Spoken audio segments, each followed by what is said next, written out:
We'll give everyone a moment to get settled in.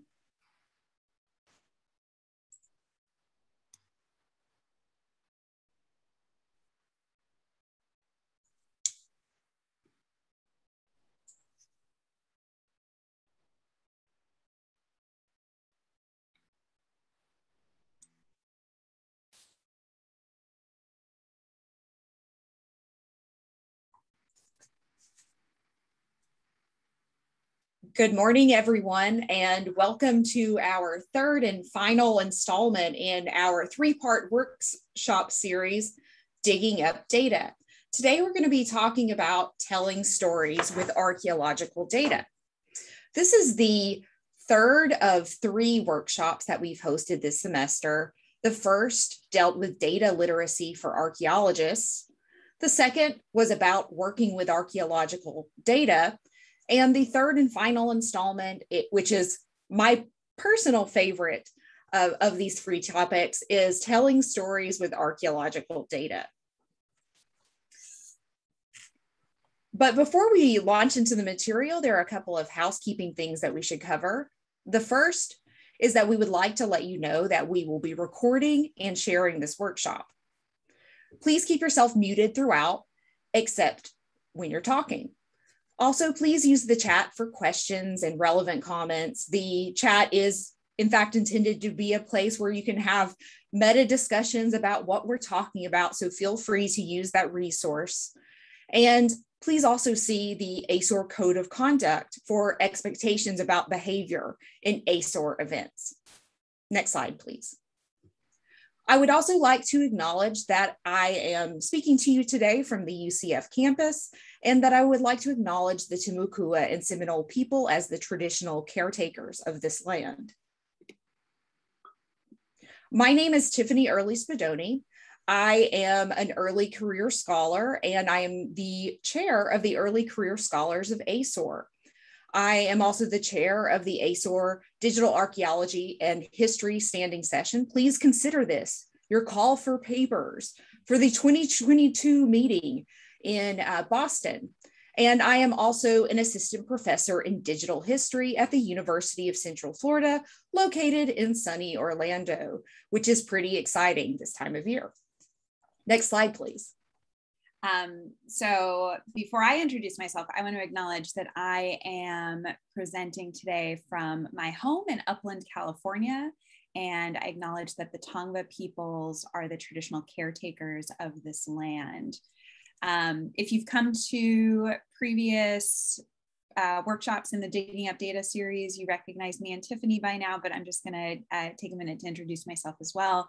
My name is Lieberman, and I am presenting today as the Director of Strategic Partnerships for the Alexandria Archive Institute and Open Contexts. We are a small nonprofit that promotes open data initiatives in archaeology and cultural heritage. More generally, I am a Roman archaeologist who focuses on material culture, and I'm especially interested in questions of reuse and recycling in the Roman world. So I play a role in several archaeological projects, I teach, I wear a lot of different hats. But before we dive into the program for today, I also just want to take a brief opportunity to introduce you to the rest of the team that I'm representing today. So I told you a little bit about what the Alexandria Archive Institute and Open Context are all about, but I want to also note that last year we launched a new data literacy program, which is an initiative that aims to widen and diversify community engagement with cultural heritage data. This program is going to provide much needed scaffolding to guide professionals and students and lifelong learners in thoughtful engagement with research data. And so in addition to designing professional development workshops like this one that we've partnered with ASOR to do, one of the primary activities of the data literacy program, led by my colleagues Megan and Paulina, is the creation of the digital data stories. And these are open access projects backed by deep layers of open and reproducible analytical and visual code, as well as primary research data. So I mention this work now very briefly, just because I'm going to be highlighting this a little bit later in the presentation. So just want to whet your appetite. So Tiffany mentioned that this is the third installment in the Digging Up Data series, but where are we at? What have we done over the last couple months? If you've been able to attend the workshops, or if you've just watched the recordings up on YouTube, then you've already had an opportunity to practice and begin to hone your data literacy skills over the last couple months. Back in September, we covered the what and the why of data literacy. We talked about the kinds of data archaeologists produce and work with. We introduced the concepts of metadata, linked open data, unique identifiers. We stressed the importance of ethical perspectives when working with data. And then in October, we turned to actually working with data. We discussed conceptualizing a long-term research program, assessing data quality, embracing collaborative practices, whether you're working with an actual team or you're just thinking about working with future you and what you might need down the line. And we also walked through some of the different kinds of analysis that archaeologists usually engage with. So today, we want to build on that, taking an opportunity to think through how you can share your research with diverse public audiences. So as we walk through this agenda, we'll cover data stories, we'll turn to kind of a bigger discussion of public scholarship and where stories fit in there. We'll think through context and some case studies. We'll outline what a roadmap for your project could look like, and then we'll highlight some really important next steps that we think people attending this workshop might be very interested in considering.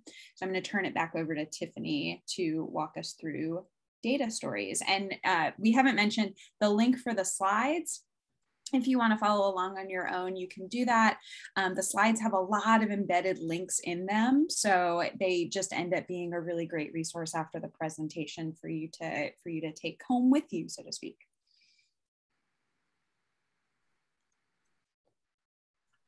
So in this section of the presentation, we're going to be talking about data stories. And what I mean by data stories is we're going to discuss how to order data, these discrete pieces of information that we, or objects, et cetera, that we find in archaeological contexts, how to order them in a way that is both compelling for a general audience as well as ethical. Next slide, please. So here we find ourselves at Tel Tainot, a project that has been excavated by the University of Toronto in recent years, staring at a bulk, which is a pretty normal archaeological context. So staring at this thing that can seem like the impenetrable depths of a bulk can provoke within us a kind of existential crisis. Who are we as archaeologists? What do we do and how do we do it? On the one hand, in recent years, we've seen all kinds of technological innovations, people using total stations to accurately and precisely record data, people using C14 to have a better, understanding of when things happened in the past. We employ all sorts of technological methods and techniques in archaeology.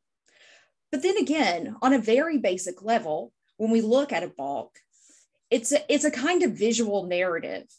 It's a story that's presented even in chronological order. For archaeologists, every bulk is a story that begs to be told. Next slide, please. So at this point, I thought it could be fun to have a poll so we could get a temperature gauge on how we're feeling about archaeology these days. If I'm here asking, what is archaeology? I'm certainly not the first person who has done that. Archaeology is sometimes framed as a science. It is sometimes framed as the humanities. It is sometimes framed as an interdisciplinary workspace, or perhaps even neither. So we just thought we would poll the room to see what your thoughts are.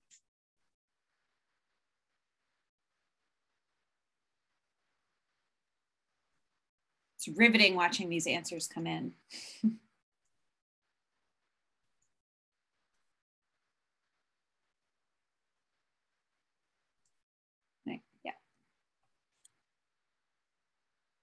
Okay, so early on, there was a distinct preference for people thinking that both the sciences and the humanities have something to offer archaeological practice, which is a view that I certainly agree with.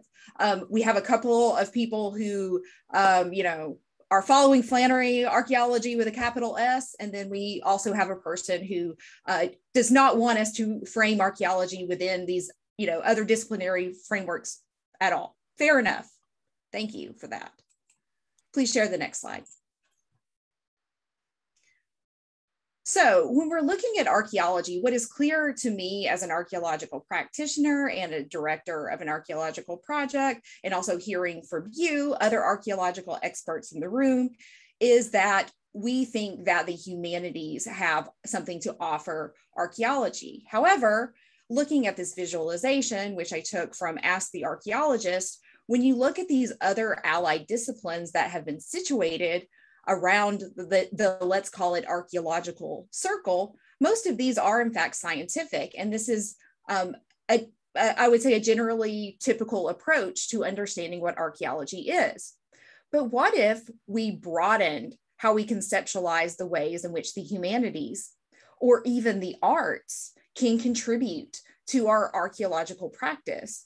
What if we thought about the ways in which creative writing could help us become better communicators of stories for the public, how a field like film studies might be able to do the same, or the burgeoning, young, dynamic field of the digital humanities? How can it help us as archaeologists? Next slide, please. So the digital humanities have certainly been becoming a larger part of what we're doing in recent years in the humanities. However, one thing that I find that's surprising is that when I talk to archaeologists, it sometimes happens that archaeologists don't even know that this dynamic field of study, which is incredibly relevant to what we do as archaeologists, even exists. That said, I do find it somewhat difficult to define what the digital humanities are. But I think this has to do with how this particular field sees itself. And it sees itself in a very non-authoritarian, sort of multivocal sort of way. One example of this is the website, whatisdigitalhumanities.com.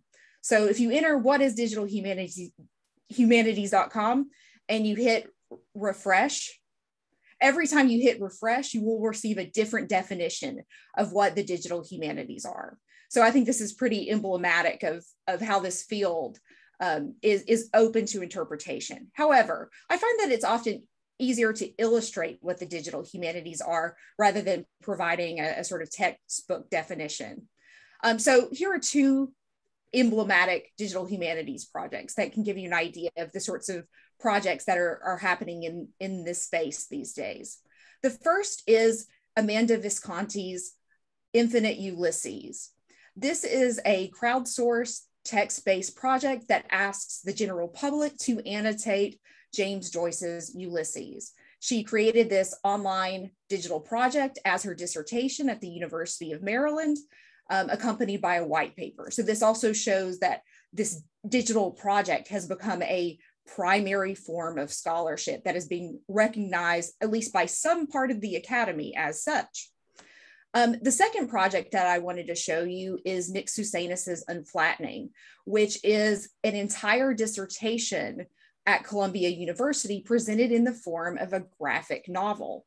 It was subsequently published by Harvard University Press and has been widely acknowledged as a complex and subtle philosophical treatise on the nature of visual culture. Again, a sort of avant-garde understanding of what the humanities are and what they can do. Next slide, please. Spatial history has been another field in recent years that's been contributing to archaeological practice. In fact, in 2017, I wrote this paper entitled Spatial History, Deep Mapping and Digital Storytelling, Archaeology's Future Imagined Through an Engagement with the Digital Humanities. And rather improbably, submitted it to the Journal of Archaeological Science, which would seem perhaps a platform, perhaps even hostile to such an idea, but it was embraced. The reaction to these ideas has been generally favorable. So if you're interested in different ways that the humanities can inform our practice as archaeologists, I encourage you to take a look at it. Next slide, please. One thing that I did want to say about spatial history is that it is a field of the humanities, or specifically history, which, like the digital humanities, is very visual culture oriented. So visualizations and visual representations, either static or dynamic, are a really important part of that field. Moving on to digital storytelling, well, I guess I'll just sort of briefly define it. You could define digital storytelling really generically, as in using digital tools to tell stories about the past, or you could define it within a more specific framework, as is done at Berkeley's Story Center, which is a public project dedicated to helping people use stories as a kind of autobiographical catharsis, as well as a kind of grassroots activism. So digital storytelling as a community-based, workshop-based practice has a very strong link to advocating for social justice, to advocating and using activism to promote change in the world. So we can also draw upon these trends to advocate for cultural heritage preservation, for example. Next slide, please. So what's at stake? Why should archaeologists care in the slightest about telling stories to the general public? Well, you know, outside of the culture wars and these other sorts of contemporary issues, it can be argued, and I think correctly, that educators have a responsibility to the public.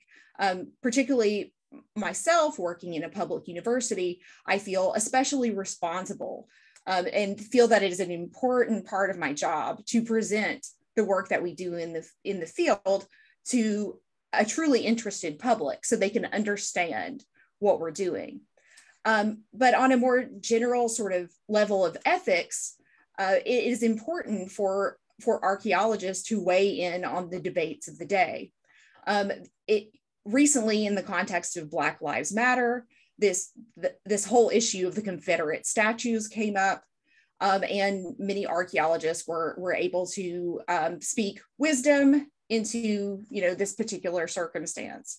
Another thing that we all have to contend with as archaeologists is what seems like the never-ending drumbeat of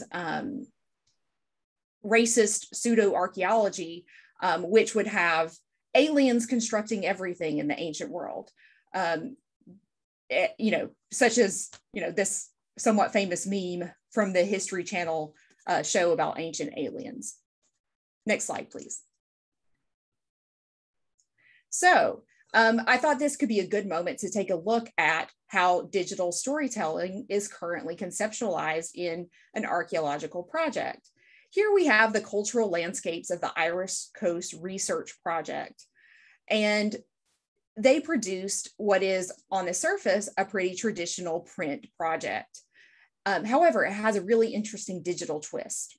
So all you need but do is wave your smartphone over this particular icon that you see on the page, and a video, a digital story appears that brings the static page to life. Next slide, please. So instead of seeing the frozen page, you instead see a drone flyover of Cromwell's barracks and this star-shaped 16th century fort, bringing the landscape to life. And one of the things that I argued in my Journal of Archaeological Science paper is that we as archaeologists all bring drones out to the field, but 99% of us are using them to build 3D digital models to accurately depict and represent the landscape, which is an important thing to do. But why couldn't we and why shouldn't we also use these drones to tell better public stories about the past? Next slide, please. But the benefits of video don't end there in sort of depicting this sort of broader, more vibrant view of the landscape. It also allows people to show, human-sized, scaled figures, real human beings like Ian Kite here, interacting with Cromwell's fort. So you can understand how it feels to be a human embodied being interacting in this environment. Next slide, please. So digital storytelling can take a lot of different forms. I teach digital storytelling classes regularly here at the University of Central Florida as a part of an iterative draft workshop process. And the things that we do in this class vary from podcasts, films, short films, story maps, and deep maps. And I'm really lucky to work with a variety of other talented colleagues in this public history program here. There are very few historians who have Emmys sitting on the shelf behind them, but one of my colleagues, Robert Casanello, does. So there really are opportunities to do innovative work in podcasts, film, etc. My students in recent years have done projects on my fieldwork in Armenia. They have worked on more social justice oriented projects like the Ocoee massacre, which was a 1920 election day massacre that happened here in Orlando or nearby. And most recently, they're working on a project dealing with unmemorialized Union soldiers who are interred in a mass grave in Ulusty, Florida. Next slide, please. However, one would think that the difficulty in teaching these topics in a classroom would be the technological ones, because anyone who's ever taught technology in the classroom, got a few white hairs from it. However, the true difficulty I have found in teaching this approach in the classroom is from the storytelling side. We as archaeologists have developed very few tools and skill sets which help us to understand what good storytelling is. Like Flannery O'Connor here says, we all recognize a story, but can we tell one? And learning to tell good stories is and needs to be the part of an intentional educational process, which I think that we as archaeologists and educators can certainly improve upon. Next slide, please.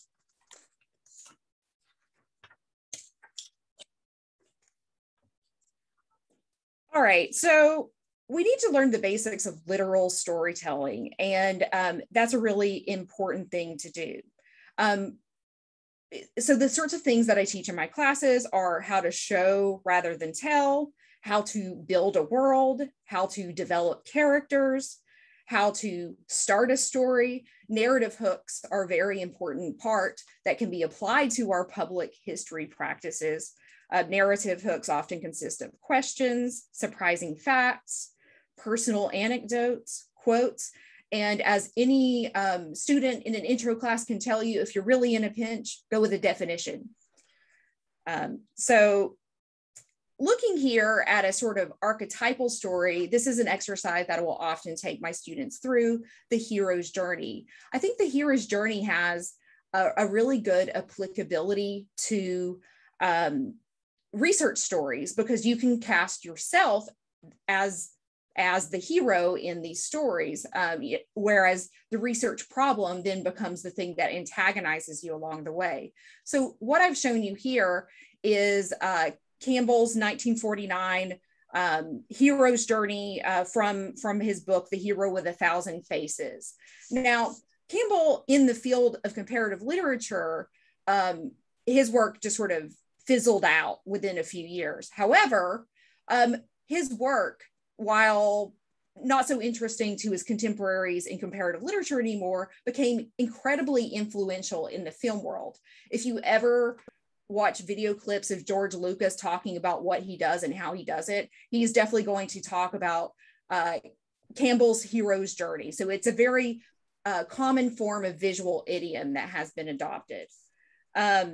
So looking at these canonical parts of the hero's journey that have been broken down by Campbell, we have the departure, which, the hero leaves to go out on an adventure. There's a call to adventure. The hero refuses the adventure, and then off the hero goes. We have an initiation, or the sort of road of trials. The hero goes on an adventure and faces certain difficulties. And then finally, the hero returns. And here we can use the example of Gilgamesh from the world's first epic.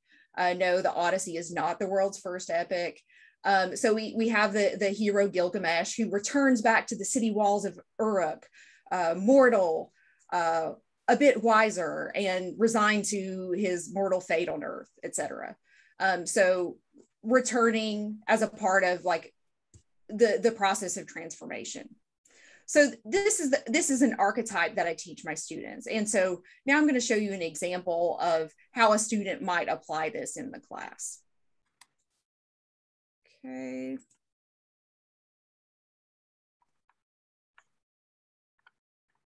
Let's see. Just one moment. Okay.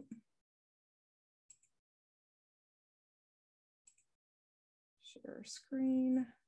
That is what I'm looking for. Okay. Are you able to see my screen? Okay.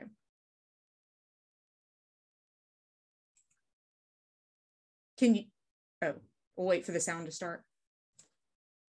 One of my favorite scenes in the movie The Hobbit is immediately after Bilbo decides he's not accompanying the dwarves on their quest.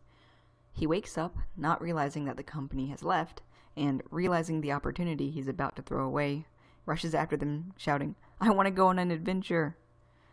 All my life I've wanted an adventure, and this was the exact feeling I felt when I received a short, simple email from a professor last spring. Immediately, it was as if I could see into the future, and the regret I'd have if I didn't take this opportunity I'd just been given. With these things, there's always self-doubt, if you'll fit in with the group dynamic, or if you're even right for the job, or if you'll be an asset to the project or a burden. And words like extensive and intensive survey techniques, scale drawings, artifact recording really add a layer of apprehension. As it turns out, I stayed in a room that looked like this, within a small village that looked like this, and people who looked like this. And Armenia was a foreign world, standing on top of mountain ridges over 1,000 meters high and seeing down the Silk Road where ancient people traveled for centuries, climbing fire beacons that thousands of years ago were lit when raiders were seen along the pathways, looking up into the sky at night and seeing millions of stars that you could never see from home. The views were breathtaking. And to complete the Hobbit parallels, I encountered my own Smaug, not a dragon as those aren't native to Armenia, but a Syrian brown bear. And I'm not going to play it light, that situation was very scary, but the team and I kept a cool head, and I came out relatively unscathed. I knew a guy who claimed that nothing ever good comes from going into nature, but I have to disagree. It was scary, not just the bear, but all the unknowns. But without taking a leap of faith, you'll never truly live, and you'll never truly have an adventure. And at the end of all this, I'm glad to say I went there and back again.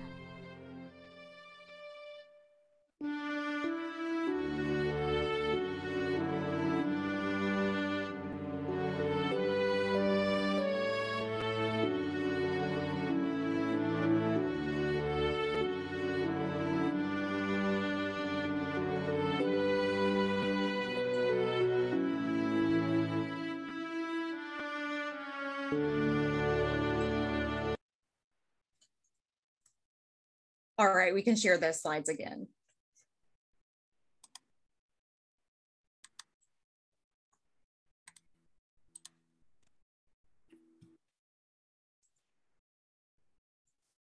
Okay, so that was Laurel's story, which hopefully should show the potential for telling stories about what we do as archaeologists to public audiences and adapting models from the wider humanities. I will also say that Laurel Schaefer, the student who made this project, is wildly talented and is currently in Armenia right now doing a digital humanities fellowship with Fulbright. I'll now transition the presentation back to you, Leigh. Great. That was so, I love that clip that you showed, Tiffany. That was great. I think we have some time for questions if people have anything. There's the raise hand function, or we're a small enough group if you do just want to unmute yourself.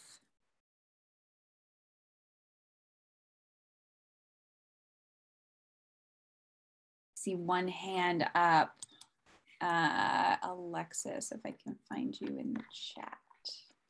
You can go ahead and unmute yourself if you want to ask. Sure. Hi. This is really interesting. Thank you. I'm wondering, though, if we're portraying archaeologists as the heroes in this narrative, which I agree is really compelling, to what extent does that perpetuate sort of colonialist epistemologies of archaeologists as kind of the hero scientists who are, you know, who hold all the information and are the authoritative storytellers?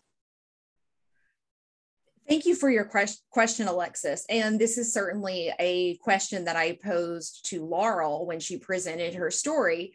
One of the things that I'll do later in the presentation is to tell you a little bit about our community-based participatory digital storytelling project called Infinite Armenias, where we went to Armenia and we asked our Armenian collaborators to tell their own stories in their own words.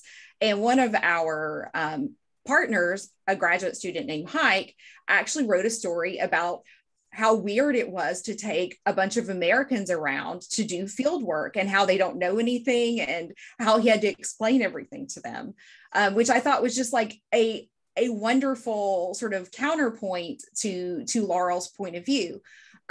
So we definitely discussed the issues that you raise. And I think making putting these projects within a multi-vocal framework is an excellent corrective to the objections that you raise, which are legitimate.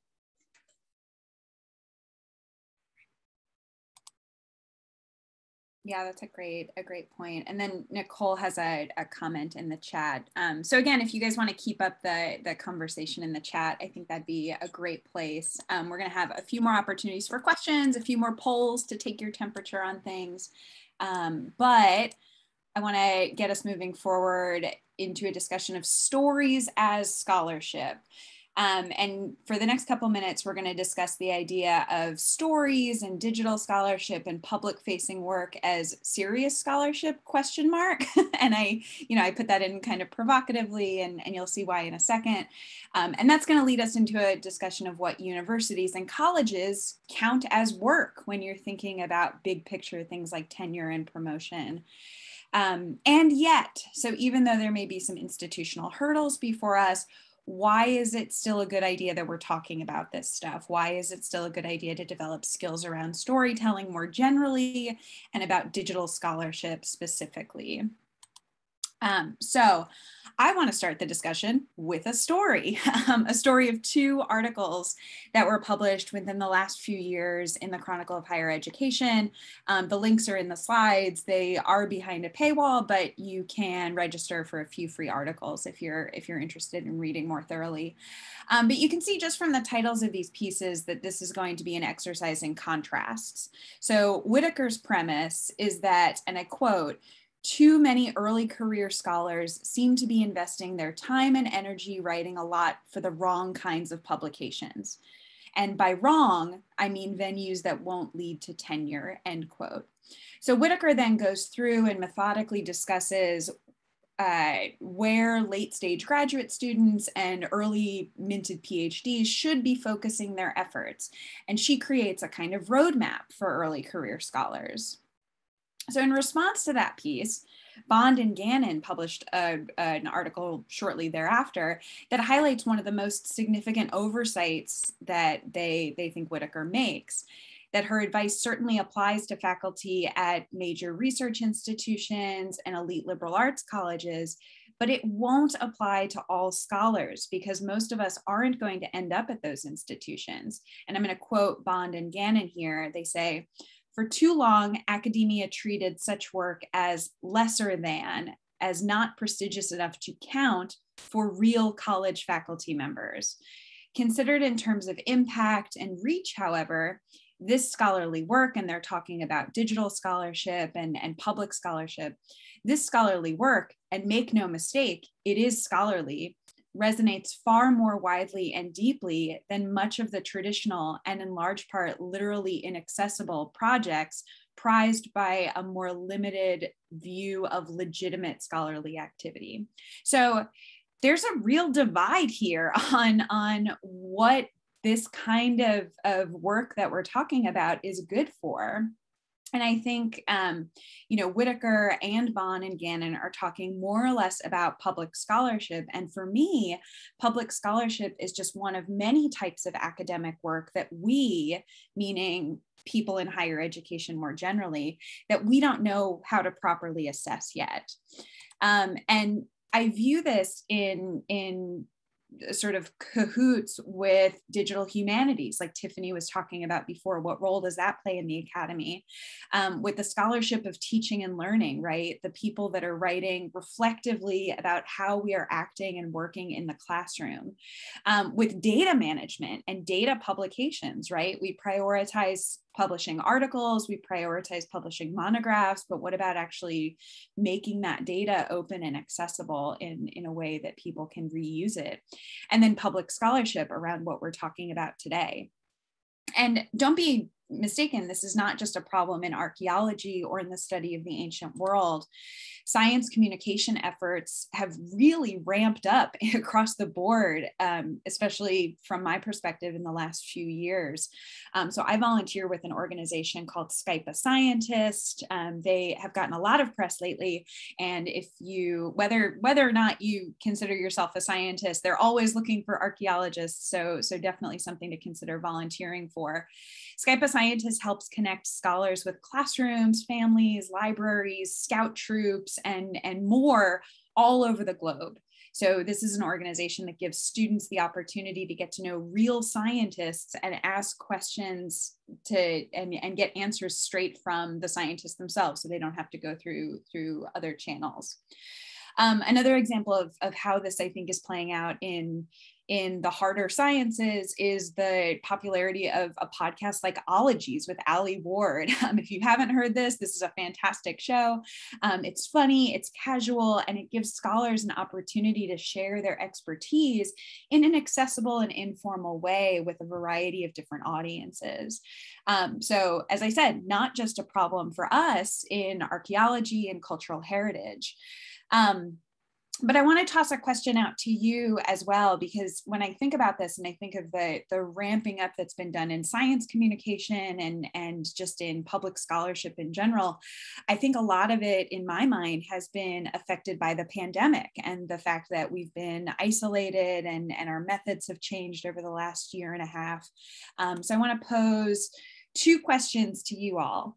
So has your access to digital scholarship changed since the start of the COVID-19 pandemic? Do you find that you're accessing more digitally now? Are you accessing fewer things digitally? Are you about the same? Have you always been good or bad about accessing digital resources? What do you think?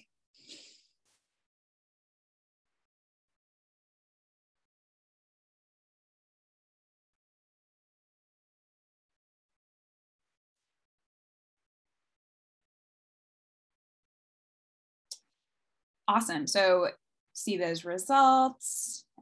Most people think they're accessing more digital sources, and that seems totally reasonable given that our libraries have been closed, right? Our archives have been closed. And I think that the change in how we're accessing sources means that this whole landscape is sort of changing for us. And kind of a related question then, has your attitude about digital scholarship changed since the start of the pandemic? So are you more open about the kinds of things you consider scholarship, or are you more restrictive? Were you always open, or are you still restrictive? One of the things that definitely changed for me in this regard is the fact that before the pandemic, I probably wouldn't assign ologies to my students, right? That's just not a source that I would think that they would like. But now that's one of my first go-tos to get them engaged. You know, everyone's tired of just reading articles that they print out.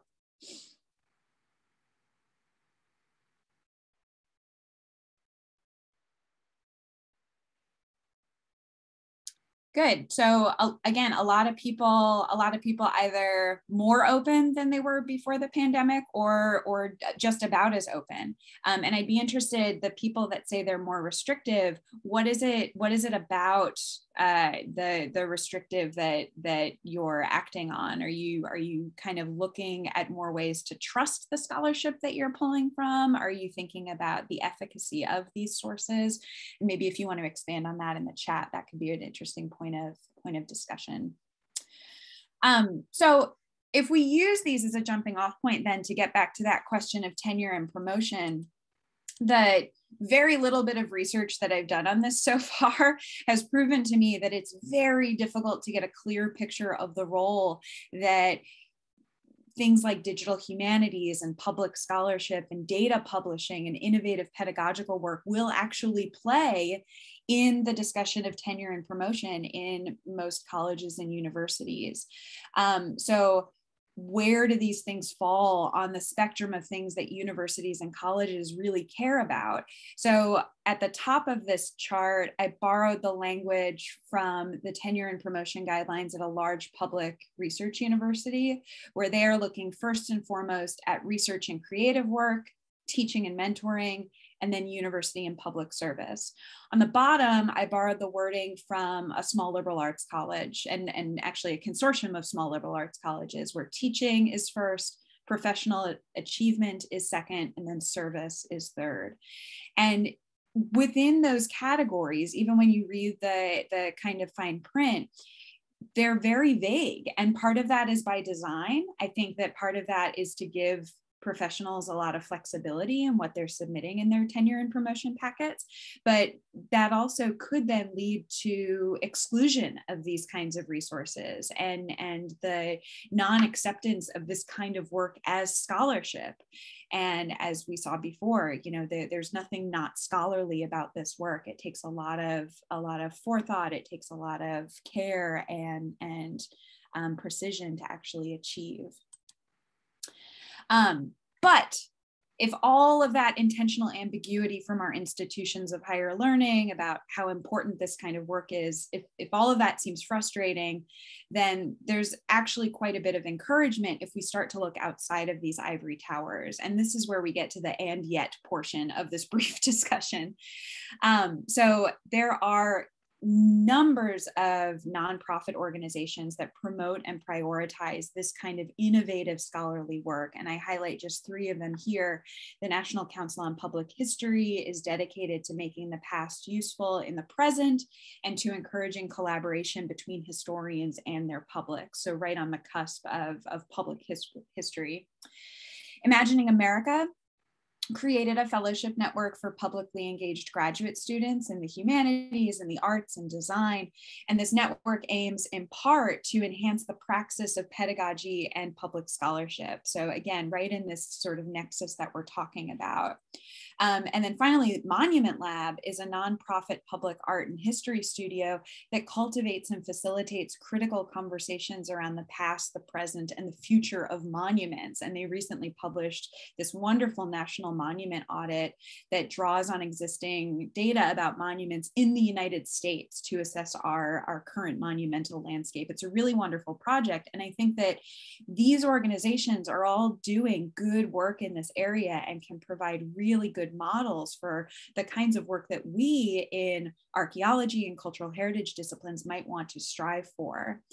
But actually, while these may all seem a little adjacent to our discipline, there are a decent number of prizes that are awarded to reward public work and digital work in the professional societies that we may be more familiar with. So the recognition of this kind of work, of digital work, of public work, is certainly there. And moreover, there are more and more funding opportunities for digital work, for storytelling, for public scholarship that are announced every year. And I list just 3 of the big grants and funding opportunities that I've come across in my searching on this work. But there are countless others and much smaller grants that could provide seed funds to kind of help you explore what you might even be interested in. But beyond our academic ambitions, this discussion brings us back to one of the ideas that we introduced when we first started talking about the importance of data literacy a couple months ago. Ultimately, practicing data literacy prepares us not only for a career in academia, but also for successes well beyond the podiums of our classrooms and our carols in the library. And many of us are going to find ourselves outside of academia once we finish our degrees. Many of us may want to find ourselves outside of academia after we finish our degrees. And more to the point, many of the students that we work with are never going to consider careers in academia. So the more that we arm them with easily transferable skills, the more often that they are going to leave our classroom satisfied, knowing that even though they might not be able to remember the content of our courses, they will surely have opportunities to call on some of the bigger picture learning objectives that they were able to master along the way. So one more time, I want to throw the question back at you all in light of this discussion of where we might end up with our PhDs and our master's degrees. Where does your ideal career path lead? So this is a arbitrary list. It is not, selective of all the careers, but that's the constraints of a poll on Zoom. So please bear with me for this one.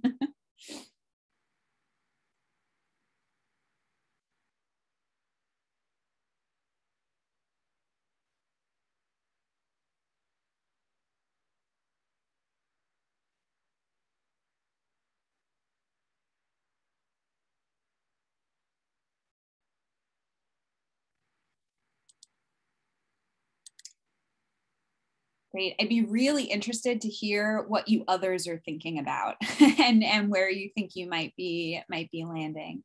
But I think with the crowd that I'm familiar with, if you heard about this set of workshops through the early career scholars group with ASOR, then the idea that a lot of people want to land in higher education, that should come as no surprise.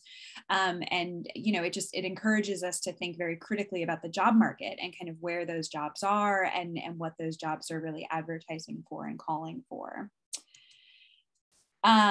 So serious scholarship, promotion and tenure, and then I changed funding opportunities at the end because there is funding available for these things. But I think that there's a lot to be said for stories as scholarship and developing these skills that, like we were saying, can be easily transferable outside of the immediate plans of our discipline. But I want to pause for questions after this next section. And instead, I want to turn to how did they make that? And here I'm inspired by a blog that I love by a scholar named Miriam Posner, and I've linked to that in the slides. So the blog post that I linked to is actually pretty old at this point. It dates to 2013, but she sets up a really good model for introducing students to digital scholarship tools and methods. And that's kind of what I want to talk about today. We're going to run through some tools, we're going to think through some case studies, and hopefully provide a bit of inspiration for what you might want to do with your own digital storytelling projects. So the first thing we're going to look at is context, which is something that archaeologists love, right? So this word should come as no surprise. But what does context mean in the context of storytelling?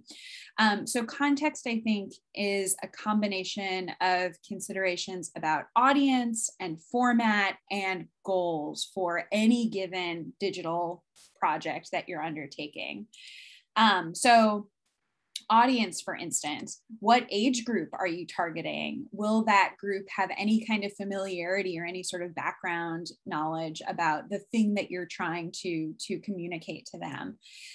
One of the conversations that I always have with my students is that there is no such thing as a general audience, right? Audiences always have experiences and backgrounds that they're bringing with them to the fore. And so even if you go digital, even if you're going to be producing a digital story, you assume that people are going to have access to the internet, and they're going to have a device by which they can access that, and a network from which they can learn about your project. So there's always some assumptions to be made with your audience, and assumptions in this case aren't a bad thing. They're just going to allow you to plan better and to really target a specific group. Format. So will the tool that you're trying to learn, or the platform that you're going to use, will there be a steep learning curve? Is this something that you are going to be able to do, or is it something that you're going to want to collaborate on? What about the longevity of that digital project that you make? You know, how are you thinking of archiving this in the long term? Is it something that's meant to last in the long term, or is it meant to be temporary? Just because it's digital doesn't mean it has to last forever. So where are your boundaries there? And then with the tool that you are thinking of using, or the platform that you are thinking of using, what is the financial investment involved? Are you using open source platforms? Are you trying to get grant funds to support access to a subscription service for the long term? Thinking through the finances of any digital project, of any project, are very important. And then finally, the goals. What do you want to achieve through this project? Is this some sort of community outreach effort? Do you want to teach students to do this kind of work? Is it kind of meta in that regard? Are you chasing funding? Do you see a grant proposal that has just opened up, or a call for applicants that has just opened up, that you think you'd be perfect for? So you need to come up with some sort of digital storytelling project in order to do that. Or do you want fame and glory, right? Is this just how you're going to achieve the place that you were meant to be? So these are just some of the considerations that I think go into context. And when it comes down to it, they're all interconnected. So I think a decision that you make regarding audience is going to influence the format and the goals of your digital storytelling project. Moreover, you don't necessarily have to have one iteration of all of these things. Your project could have different tiers or phases where you address multiple audiences, produce content in multiple formats, and attack multiple goals. So it's all about thinking about that bigger picture goal that we talked about last time relating to your research program. To break it down in another way, there are a variety of different project types that we can consider. So we're going to look at some tools for data visualization. We'll look at some tools for audiovisual projects, and we'll see some case study projects there too. We'll think about digital mapping projects, and again, we'll look at case studies there. We'll think about ebooks and digital exhibits, and we'll look at some case studies there. And then I have a category that I really couldn't come up with a clever organizational frame for. So that I just call the creative catch-all at the end. And actually, in many ways, it's kind of unfair to think of data visualization as a type of digital project on its own. Sometimes these can stand by themselves, but more often you're using different digital tools to create these really vibrant and sometimes multimodal, sometimes interactive visualizations that you're going to incorporate into another media. So if you've got tables of data that you want to turn into a graph, you can do that simply enough with a spreadsheet program like LibreOffice. Voyant is a really simple text analysis tool that can allow you to visualize patterns in different corpora. It's less helpful, you might understand, for material culture studies, but it can often provide inspiration for projects where you are dealing with a corpus of text. And Voyant, it should be said, is kind of a gateway text analysis tool. So it doesn't require any coding. It doesn't require any sort of background information. That helps, but you can get really compelling visualizations with very little experience in that field. Night Lab is an organization out of the journalism school at Northwestern University that produces a variety of Java-based platforms for visualizing data. These are super easy to use, plug and play, free, non-subscription. They kind of tick off every box here. And I'm going to highlight one of these in a little bit. And then two more. Tableau is a really powerful data visualization program that I mentioned in a previous workshop, free for academics and with a variety of different tutorials to kind of work you through how to navigate.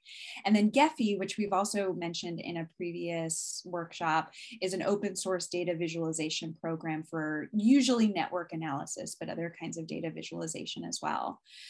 So a variety of things that can really help make your simple calculations pop and be eye-opening and be something that users and readers will find compelling.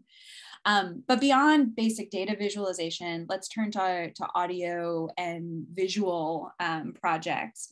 And here you might have experience watching videos, you might have experience listening to podcasts, but sometimes making those things is a step beyond and could seem a little scary. There are some tools that can help you do this, and there are some basic sort of screenwriting tutorials and techniques that we'd be happy to share with you. But one of the platforms that I like to recommend to students is WeVideo. It's free up until a point, and it is incredibly user-friendly and easy to navigate. Some institutions will have an institutional license to WeVideo, which means that you get access to more bandwidth, more storage space. But if you're just trying to sort of learn around the freemium, like Tiffany said, if you're just trying to kind of learn around and figure out if this is the right platform for you, the free version is a really powerful and dynamic way to go. In contrast, for audio editing, Audacity is open source and totally free. Audacity is an audio editing platform, a little less easy to use than WeVideo, but once you get into it, and if you have clips that you're trying to string together, or clips that you're trying to mash up, then this can also be a very powerful tool. And again, these are just two tools you might want to look into if you're thinking of embarking on some sort of video or audio project. But one of the things that I think is so worthwhile is to consider what a video or audio project would look like. So Tiffany showed us one excellent example of a short story before. I just want to highlight a couple. And I grouped these under podcasts, and The Thin Edge of the Wedge is definitely a podcast. This is hosted by John Taylor from the British Museum. And in this series, he tells stories about life in the ancient Middle East, about the people that lived there, their communities, the gritty reality of their lives and their hopes and their fears and their beliefs. And he focuses on the objects they left behind and the cities where they once lived. So meant for a public audience, meant to be easily digestible, definitely something to pick out or to check out. It would be of real interest, I think, to members of the ASOR community. Peopling the Past has a podcast, but they also have a lot of other resources. I just want to highlight the podcast for today. This was an initiative that was born out of the pandemic, actually, so they're relatively new. And it was born out of the kind of panic that many of us faced when we had to quickly transition to online teaching and learning last spring. So a group of scholars, all women affiliated with Canadian institutions, host free open access resources for teaching and learning about real people in the ancient world and the people that study them. So this goes back to Alexis's point before about trying to balance our role as archaeologists with the role of the ancient worlds that we study, right? And the ancient lives that we're trying to share. So I think that Peopling the Past is a really good example of how to balance those priorities. And they do that in part by giving a platform to underrepresented scholars, to young scholars, to disciplines that aren't as popular as some others in our classroom and in our scholarship. So they're doing a great job with that. Turning away from podcasts then, but to videos, another group that does a lot, but I want to highlight just their videos today, is Digital Hammurabi, and they might also be very familiar to the ASOR crowd. Digital Hammurabi call themselves a digital humanities and public outreach project. So again, they're right at that cusp of what we're talking about today. And they aim to provide reliable, accurate information about the ancient Near East in an entertaining and engaging fashion. And if you've ever watched their videos or engaged with them in conferences and workshops, you know that they are in fact entertaining and engaging. So they have a lot of work that they're putting out. And it's great to use with students as well. So turning from audiovisual to mapping, story maps are a great way to help your audience visualize and spatialize the data that you are talking about. So I mentioned before that Night Lab has a variety of different data visualization programs. StoryMap.js is one of them. In StoryMap.js, it really is a plug and play platform where you can come in and put in your spatial coordinates and actually find them on the map. You don't even have to have accurate spatial data, but use that to create a story and add different types of media to really enhance that experience. Very simple to use, very free. Behind the institutional paywall license, though, is Arcgis Story Map. And as Tiffany talked about last workshop, Arcgis is a really powerful platform. And if you have access to it, it is a great resource. Unfortunately, for a lot of people, that's not going to be possible because it is so prohibitively expensive. But the products that are produced through Arcgis Story Map, as far as I know, are not behind the paywall. So story maps can be published freely through their system. The one that I want to highlight today is The Kingdom of Copper. And this is a co-authored piece. It's the story of Fainan in the Southern Levant and the role that copper played in the development of the region in the Iron Age. And this is a really compelling project that is full of interactive maps, is a really engaging interface. And you can tell even from these static screenshots, not the best way to portray this book, but you can tell even through these static screenshots that this is a publication that would not be possible through traditional print media. And that's one of the things to consider when you're thinking about digital technologies and digital scholarship. Could I do this as a traditional book? And if so, maybe it would be easier to do it as a traditional book or a traditional article. But if there's something about it that can be innovative, if there's something about it that can really take advantage of these digital media, then that's the kind of project that we're thinking about developing. When we think about e-publications and digital exhibitions more generally, there are a number of different platforms out there. I want to highlight just two content management systems, Scalar and Omeka. Scalar was produced by a group at the University of Southern California, Omeka by a group at George Mason University. Both are open source and open access and really wonderful content management systems. Scalar produces products that are essentially like ebooks, and Omeka produces digital exhibitions, and we'll see some examples of those in just a second.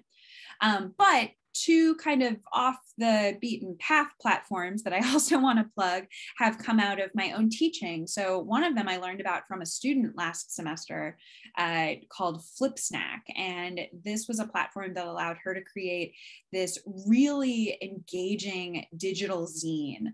And she used this for her final project in my class. I'm highlighting her project right there, where she just incorporated a lot of multimedia evidence and created this really fun project that for me as an instructor was just a lot nicer to read than a traditional essay at the end of the semester, right? And to see how your students can engage with this kind of work.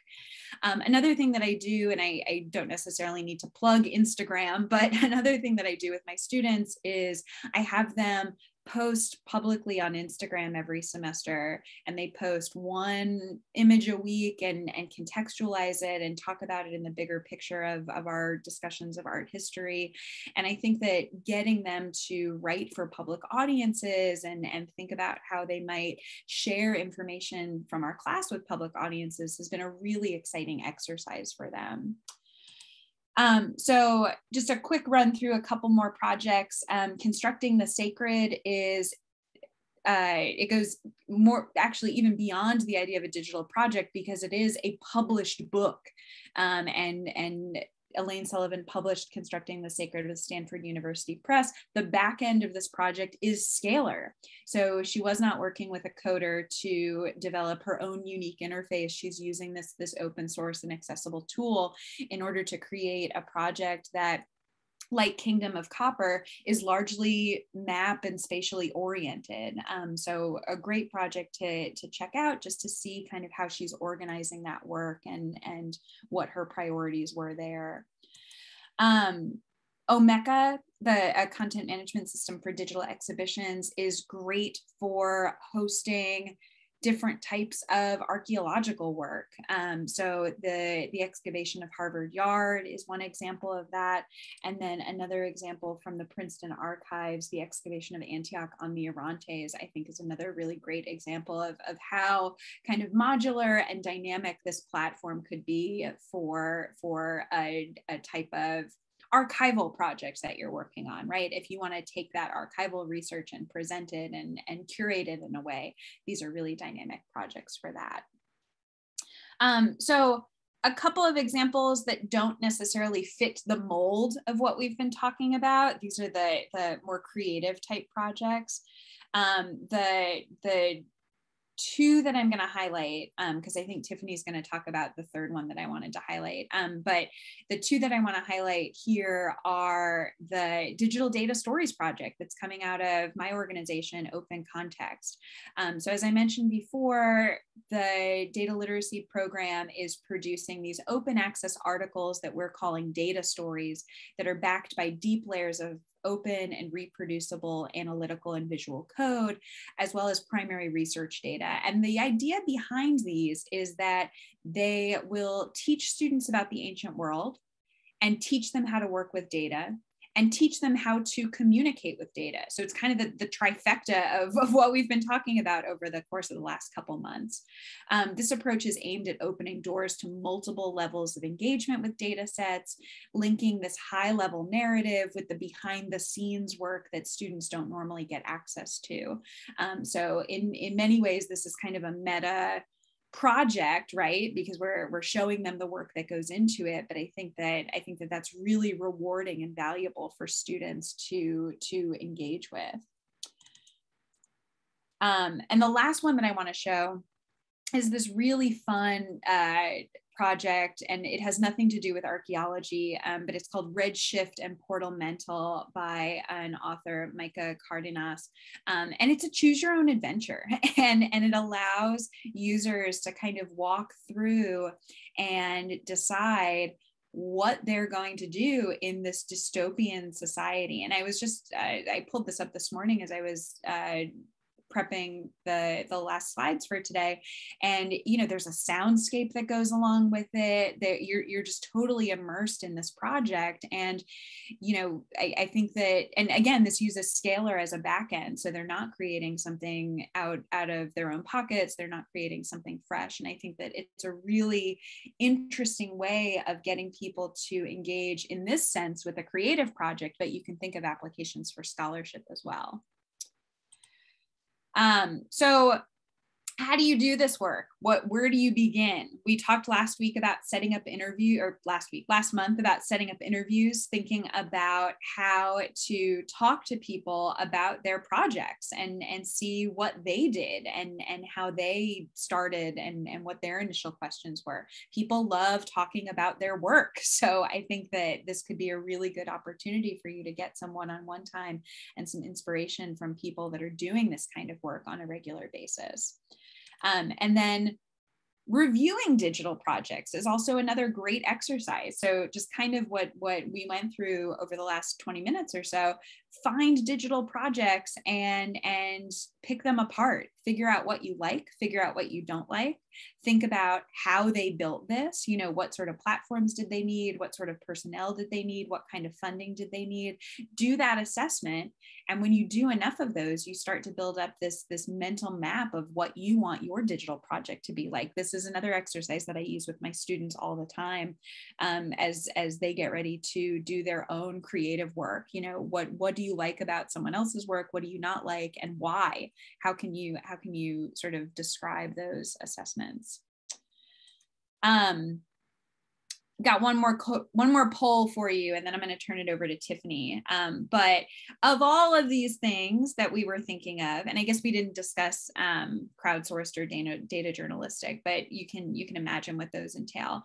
Of all of these things, what kind of project do you think you might want to engage in? Where are you feeling creatively inclined?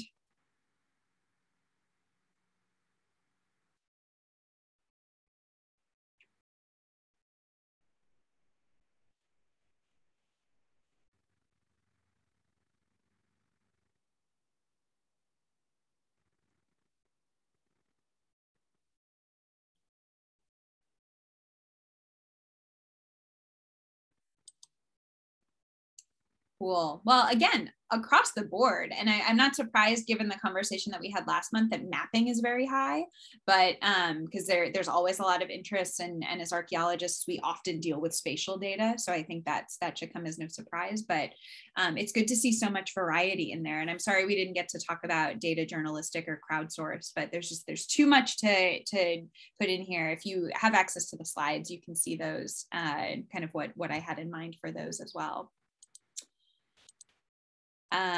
But Tiffany, do you want to kind of outline a roadmap for us? You're muted, Tiffany. So we thought it could be a good idea to finish the presentation, or as one of the final things for today's presentation, to briefly describe an overview of the process that one goes through when developing a digital project. And to bring my own narrative full circle, I organized the information in this section using the hero's journey. But I'll endeavor to do my best to use this metaphor responsibly. Next slide, please. Oh, the previous, yes. Okay, so I developed a project called Infinite Armenias, and Infinite Armenias is a kind of hybrid project that incorporates elements of a variety of different kinds of digital projects. Infinite Armenias is a community-based participatory project in which we go to Armenia, me, and then I collaborate with my partners in Armenia. The collaborators include Arthur Petrosyan and Boris Gasparian, and we host workshops in Armenia for cultural heritage professionals, as well as we open the invitation up to the public. And we're delighted to have a variety of activists who came because they wanted to learn how to make short multimedia presentations to advocate for lots of different things, from water rights to the preservation of statues. And so the core of the project, though, is about protecting disappearing cultural heritage in Armenia, which faces many threats to its long-term preservation. Next slide, please. So the first thing, or the impetus that had me sort of set out on this particular journey of developing a digital project was in fact reading calls for funding. So the calls for funding became my call to adventure. And I may have never completed this project if the American Research Institute of the South Caucasus, ARISC, hadn't offered a collaborative heritage management grant designed for groups of collaborating scholars like me and my collaborators in Armenia to design a project focused upon preserving the heritage of cultural property or cultural property in Armenia, and doing it on a community-based capacity building level. Next slide, please. The good thing about having done first this really detailed funding proposal was that it forces a sort of discipline into your planning, because it is scrutinized, it is reviewed by peers, and it really makes you think through what you're doing and why, and design a better project or mousetrap. However, any digital project, you will confront challenges. You'll encounter difficulties along the way, the promising technique that didn't work, the good advice that you didn't follow, or the technological platform that fails in the critical moment, or an entire day spent in Yerevan trying to get a router that had high-speed internet access, that sort of thing. However, as Leigh was saying, consulting other people, or finding your own, to follow Campbell's metaphor, intervening goddess, is incredibly helpful. A colleague actually told me about this Wii video platform, which I had never previously used, which solved a lot of problems for me because it's cloud-based and can be accessed on smartphones or tablets. And so it made for a much more accessible tool to use in this particular application. Next slide. And then in the end, the triumphant return, we all have an opportunity to assess and evaluate what we did. We, like Gilgamesh, we return to the city walls of Uruk, and we look out on the countryside, and we contemplate the future. So the assessment part of any digital project is really important, because this allows it to become a recursive project in which you think about what did and didn't work, and ideally also communicate the things that didn't work when you publish it or present it to a public audience, so we can all learn from let's call them your acts of heroism as well as your moments of failure, because they all contribute to the digital project in the end. So allowing yourself to assess the project and refine it is an important and final stage. Thank you. Awesome. So we're going to open up the floor for questions in just a second. But before we do, because I know we're right at time and I know people might want to leave, what's next? So you've gone through these workshops. I'm assuming you've gone through these workshops, or maybe you just showed up today and you're going to get caught up on YouTube with the two from earlier this semester after you close this. But there's been an overwhelming amount of interest in this initial collaboration between ASOR and Open Context.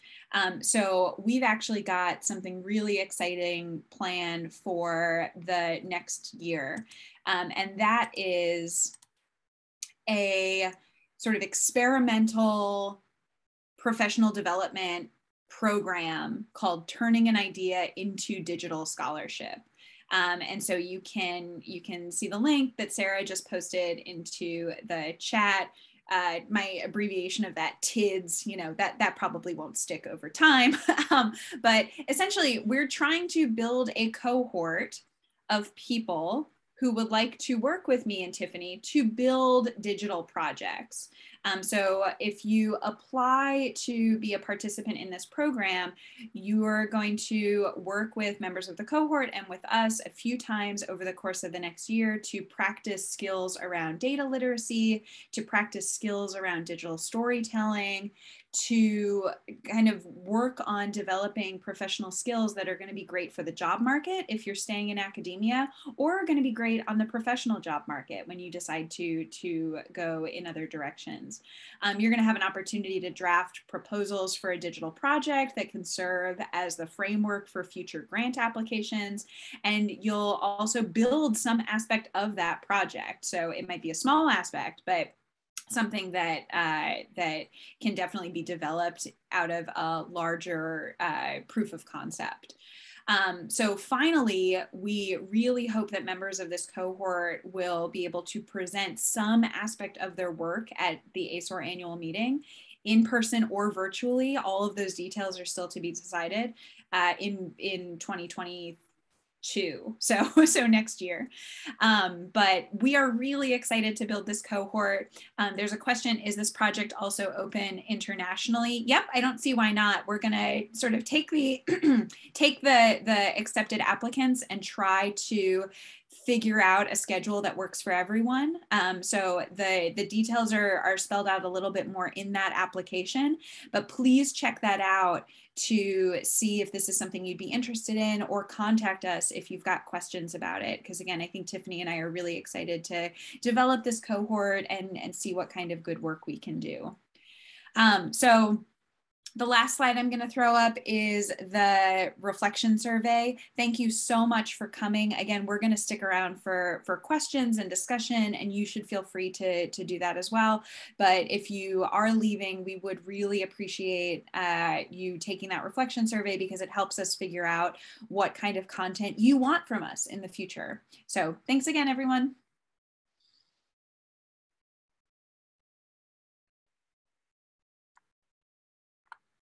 If you have questions and would like to ask a question, you can put your question either in the chat, or you can use the raise hand function. Or just unmute. That'd be cool too. We're all friends at this point. Thanks to everyone for the kind messages. You're all welcome.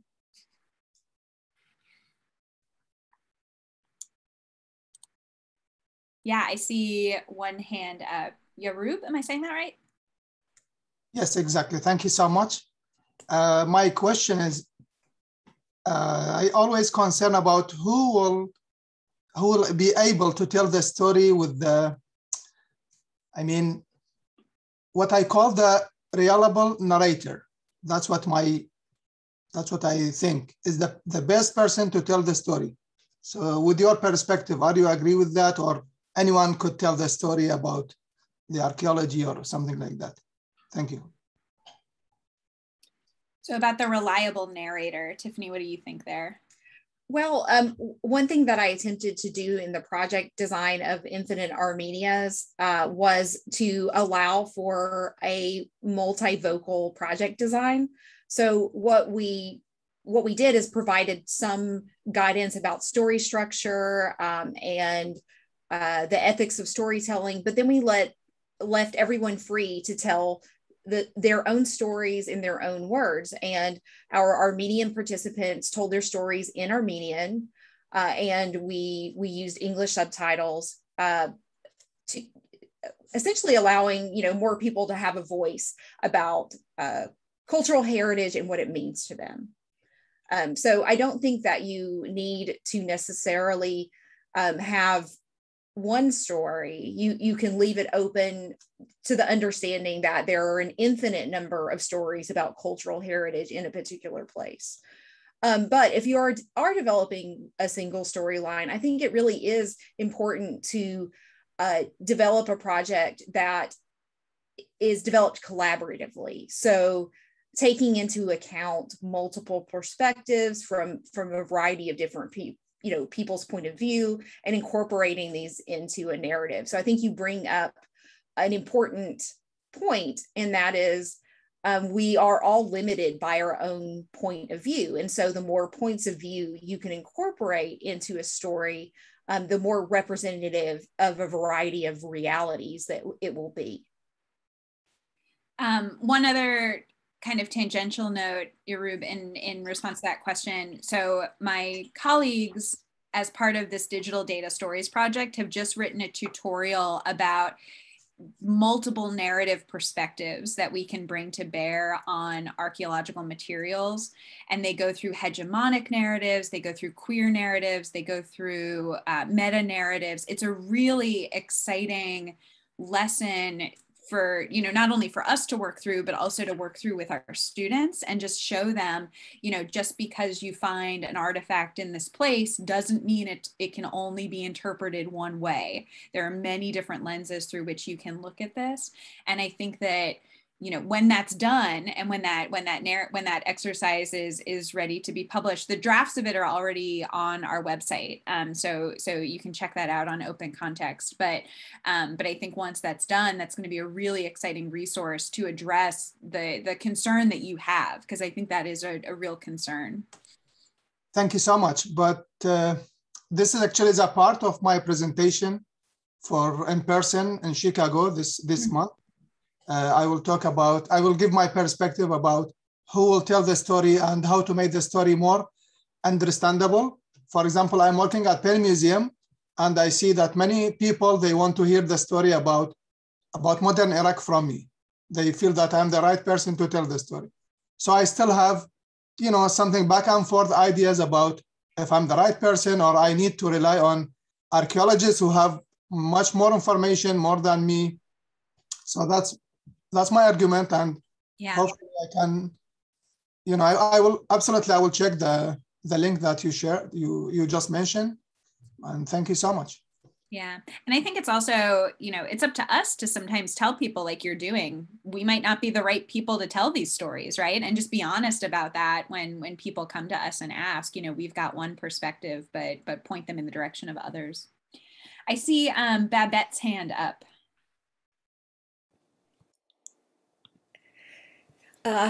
Yes, thank you. Yeah. First, thank you for all this wonderful information that you provided. It's really invaluable, I think, for a lot of people.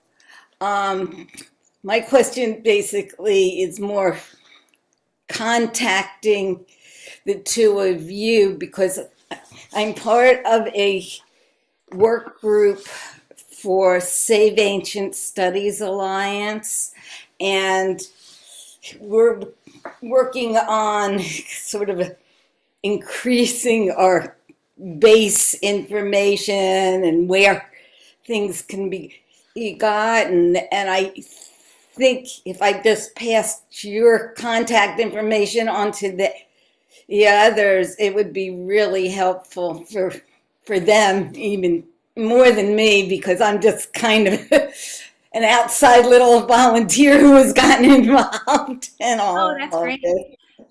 Luckily for you, we at Open Context, we're already in touch with Save Ancient Studies Alliance. So I've been working with Floor, and we're about to become partners in kind of the next couple of days. So oh, wonderful. Yeah, your work is done. Isn't that nice? I appreciate it. Thanks. No problem. Nicole, I see your hand up. Hi. Greetings from South Africa. It's in the evening here. I just wanted to thank you very much for the comments on creating a narrative to tell a story, especially with the hero's journey and so on, because that is something I realized is extremely useful in a museum context. I currently work as a museum interpretive officer, so I always try to tell a story in an exhibition, because it just makes so much more sense and people can relate to it much better.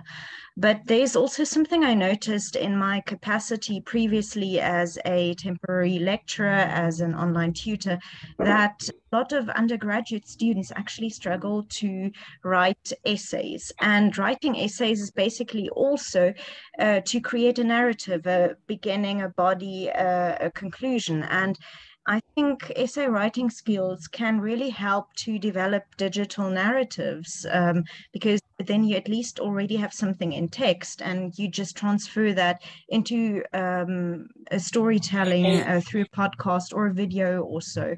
And it's incredibly important to develop these skills. And I've noticed that they're really lacking amongst undergraduate students in South Africa. I don't know if that's also the case in the US. Please rest assured that everything that you said is true here too. And I think, well, my observation has been that by breaking down storytelling into a much smaller project, for example, a 1-minute story, a 3-minute story that has visual components, that there's something about that process that resonates with students who are learning storytelling in a way that they don't with other kinds of writing only assignments. So I found it an incredibly effective way to not just teach storytelling for public history, but just to teach organization and writing more generally.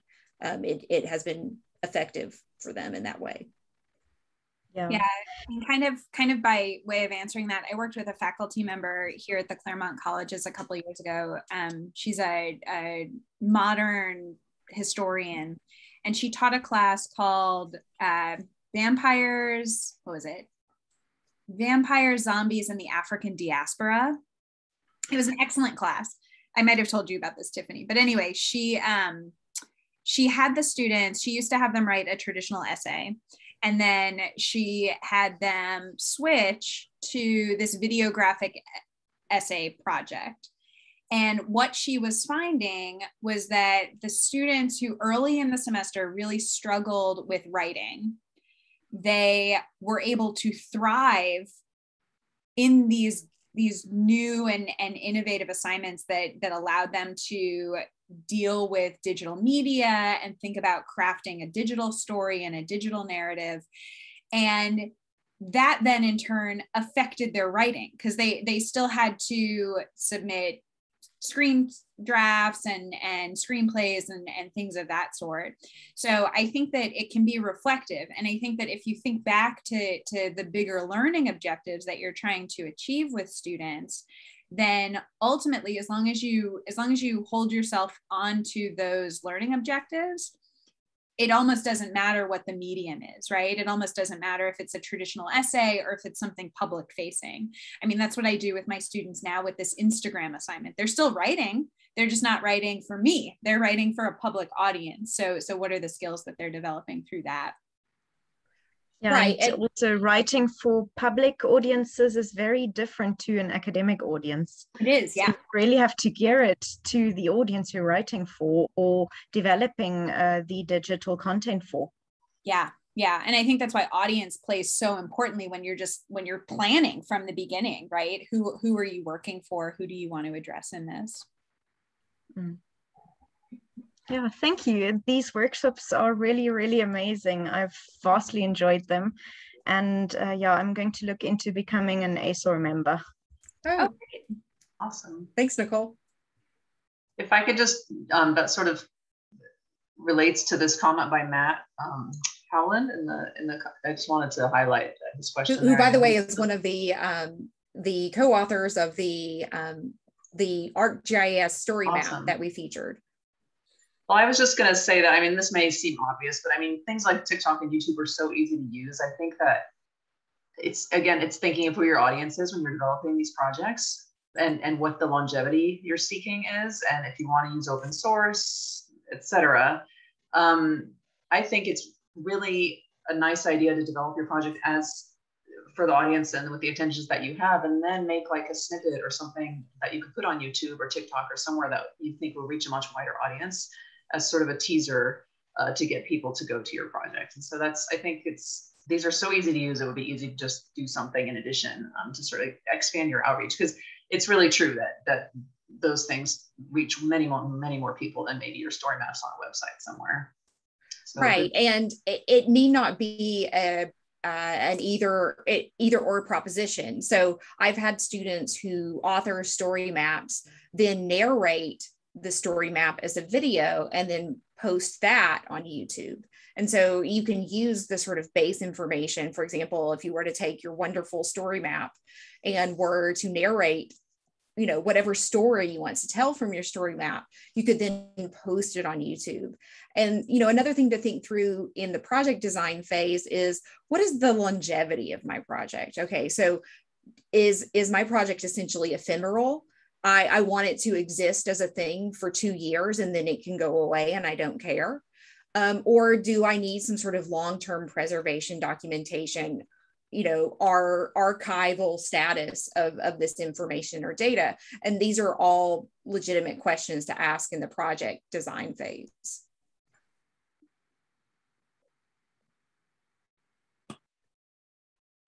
Cool. That's great discussion, everyone. Oh, Jeffrey, you just unmuted. No, it's fine. I just wanted to say thank you for all these. And, I think having narratives is good for obviously teaching and public outreach purposes, but it's also good for some other archaeologists. I mean, I'm, an archaeobotanist. I don't work with material culture as deep as other archaeologists do, and sometimes even I'll do random stuff, like I'm making like a chronological timeline and it has all the different arguments between low and high, because I can't wrap my head around some of these arguments without a complete visual. So I think it's also, obviously it's very apparent for a public audience, but also sometimes I think other archaeologists like having kind of a way to dive into that has a narrative, has something that, especially for someone like me who's moved to a new time period or a new region. Sorry, I'm doing my NSF/dissertation proposal right now, so I'm kind of like complaining out loud, but but either way, I just thought I'd throw that in there. And also there's a comment about grappling with in the chat box, grappling with I think it was Nicole, about grappling with popular, I guess, sorry, how do I explain this? Evaluating digital sources. And, even though necessarily students might not find a digital source that's not trustworthy or something else, I turn that around and use it as a teaching moment. So there's a lot of pseudo archaeologists on Twitter and, people that kind of, students find these people and they don't critically assess it, and then you have to be like, okay, well, this problem, this. So even if it's necessarily problematic and students don't know that, then use it as a teaching moment. So, but thank you. Yeah, it's an opportunity for, as you say, information literacy. I was thinking too about something you were saying, Matt, but I just lost it. Maybe it'll come, or Jeffrey, sorry, not Matt. Maybe it'll come back to me. Sorry. Can't even remember who's speaking. Nicole, what did you want to add to that?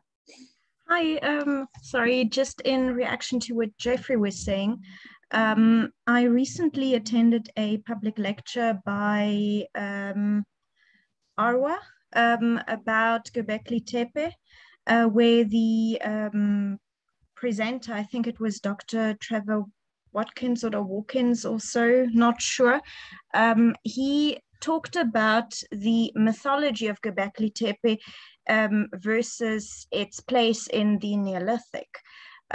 Looking, for example, into how it's been popularized by the media as the first temple, while they don't actually have proof it was used as a religious temple. And that really caused me to become more critical of what's out there digitally, because a lot of this is pseudo information, also published by credible sources like National Geographic also, where people assume this is credible, and you actually then realize, gosh, it is not.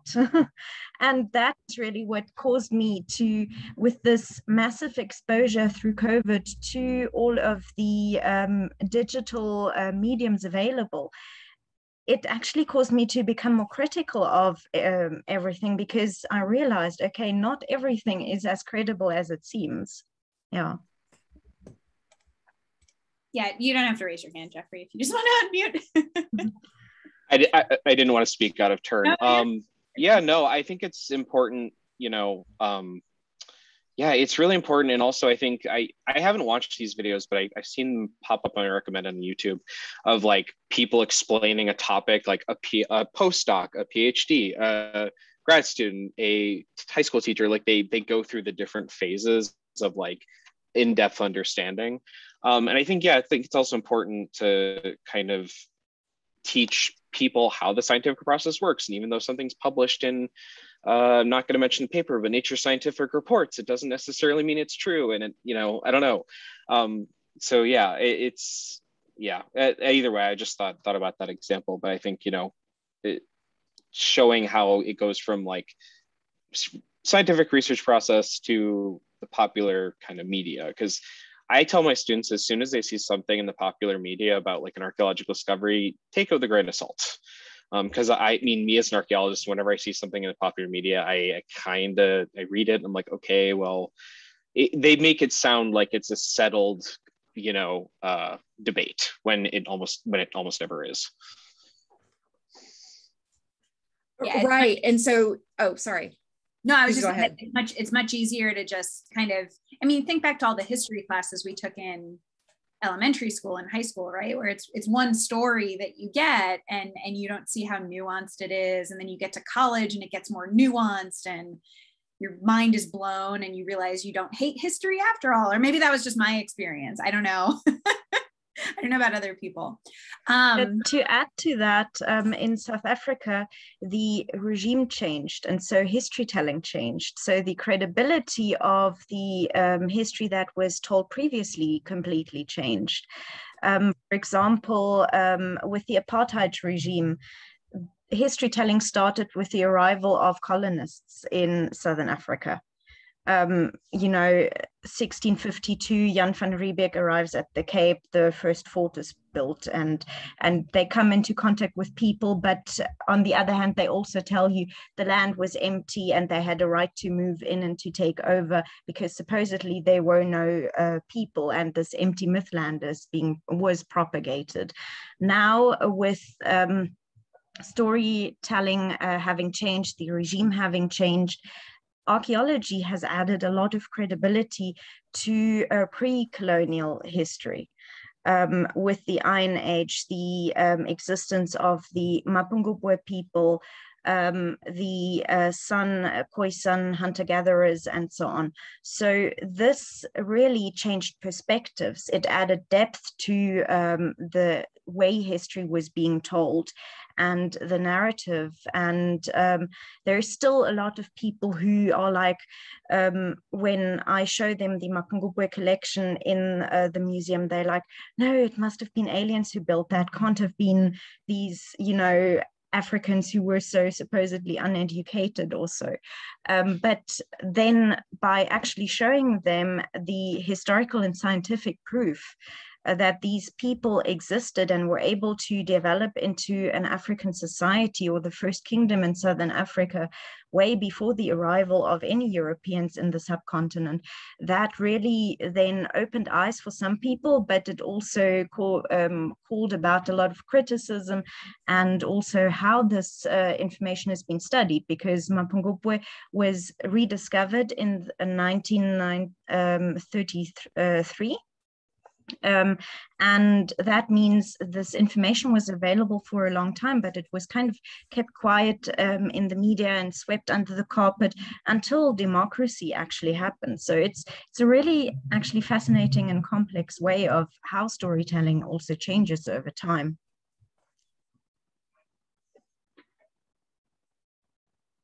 Yeah, just a different perspective. Right. Well, one thing that I was going to say is that digital storytelling is actually a really good medium for communicating scholarly debates. And one of the assignments that I do in my class is one called Ideas on Trial. And so students write a script in which it's either like a dialogue between two characters in which they're expressing two different points of view. They can make it two historical figures who are having some sort of, like debate about ideas. There's a really good TEDx video that puts the historical legacy of Genghis Khan on trial. And so you have, one historical point of view being, promoted by the prosecutor, and another one being promoted by the defense. And I say, well, I think there are ways to actually create more nuance and debate in the stories that we tell, even to a general public. I also believe that digital storytelling has a vast potential of raising awareness of issues in current society. For example, climate change, for example, looting of archaeological sites in the Near East, and not only in the Near East, actually all over the world. So these issues really need more attention, and we can raise that through digital means.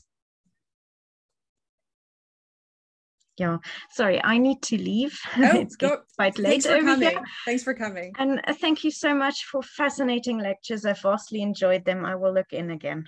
We hope to see you either at an in-person or virtual future ASOR meeting. It's lovely to meet you, Nicole. Hopefully. Thank you. Bye. All right, take care.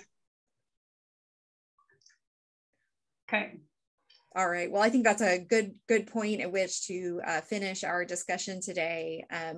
As we said, we remain open to continuing this conversation. We would like to invite anyone who's interested to join our cohort, which is assembling, which ought to be a good way to continue these sorts of conversations going forward.